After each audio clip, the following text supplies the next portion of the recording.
The Making of the New Constitution in Japan in 1946. By InlexVeritas.com.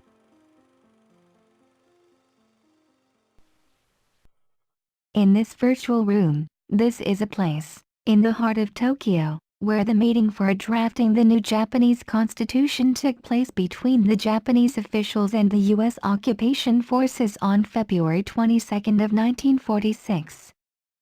Now, the main historical figures present in this meeting were as follows.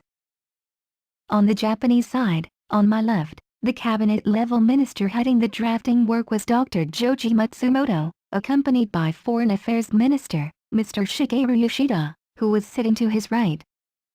Across the table, on the U.S. side, there were Commander Alfred Hussey, Brigadier General Courtney Whitney, and Colonel Charles Cades, in the order from left to right.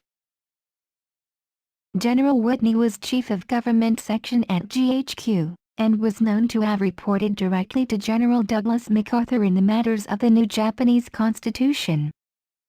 Colonel Cades was Deputy Chief of Government Section at GHQ. A few days earlier to this meeting, on February 4 of 1946, to be exact, General Whitney personally delivered to the Japanese side the official English version of the new Japanese Constitution, which had been drafted by his staff, which included, among others, Colonel Cades and Commander Hussey. This personal delivery by General Whitney was unexpected, surprising the Japanese counterpart, including Dr. Matsumoto. This was so, especially, because Dr. Matsumoto had a few days earlier submitted his own draft to GHQ, based on the old imperial constitution of the Japanese Empire. The English version from General Whitney was a completely new draft, based in part on the U.S. Constitution, which completely ignored Dr. Matsumoto's previous draft. I suppose a little background is in order here.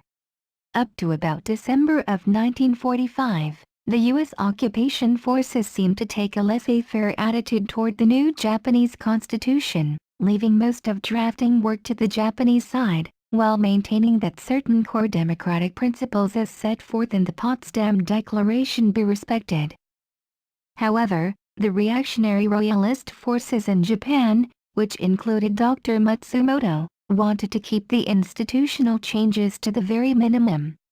This of course meant that the new Japanese constitution would be based on the old imperial constitution, keeping the revisions to the very minimum, to the extent that they are in line with the letters of the Potsdam Declaration. In fact, this so-called Matsumoto draft, drafted by the man himself, was viewed as a revision of mere window dressing in nature, from the old imperial constitution. Like a staunch reactionary royalist of that time in Japan, Dr. Matsumoto seemed to have believed in the superior uniqueness of Japanese, based on timeless sanctity of the emperor. And, as the year turned to 1946, General MacArthur, backed by, among others, the constitutional legal experts in the U.S. State Department, and also by Brigadier General Whitney in Tokyo, took an about-face turn from the previous laissez-faire approach. General MacArthur in effect directed his staff, the government section at GHQ, to shelve the old imperial Japanese constitution and draft a completely new Japanese constitution based on the democratic principles embodied in the Potsdam Declaration, and in part on the U.S. Constitution. Against this backdrop, this meeting on February 4 of 1946 took place in this room. Unfortunately, the undisputable reality was that the language was a huge barrier, with only a handful of qualified interpreters and translators on both sides. Looking at the relevant historical documents regarding this meeting from both Japanese and U.S. sides, one cannot help but to get an impression that only about 70% at most of what Japanese officials had said was understood by the U.S. side, and vice versa. On top of this, there were cultural and legal barriers. The Japanese officials in the meeting, while deemed to be legal experts during their authoritarian past, probably lacked a nuanced understanding of liberal democratic constitutional issues at hand. Both parties seem to have agreed to the principles set forth in the Whitney's English version of the draft of the new Japanese Constitution, while allowing some leeway to the Japanese side to make a minor technical revision as to the form in order to appropriately localize the English draft into Japanese. The US side seemed to have understood the form as that term is used, for example, as a synonym for format, allowing the Japanese side only the technical and minor linguistical revisions for localization purposes.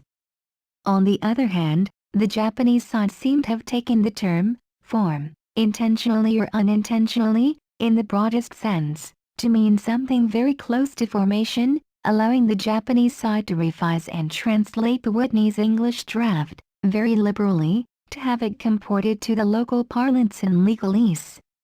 And, along this line, there seemed to have been a hidden agenda, on the part of Japanese, intentional or unintentional, to keep the changes in the old imperial constitution to the very minimum, while maintaining the imperial throne in the new constitution intact.